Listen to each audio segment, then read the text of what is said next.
အိမ်ပြန်ချင်တဲ့စိတ်တွေနဲ့အတွေ့မှပြင်ပြောင်းလို့နေတဲ့ကြာပင်လေးဘဝချီလေးကမလာတော့မျိုးသိထားနေတဲ့နိုင်ငံရချ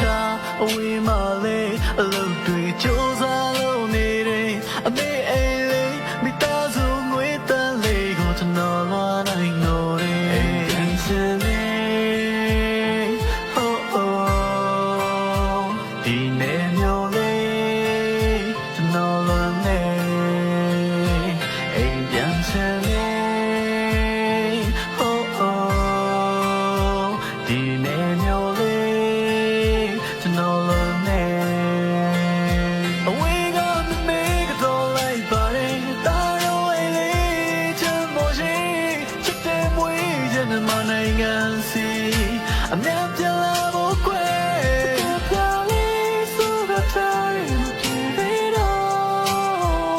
Love it, it's another chance on you.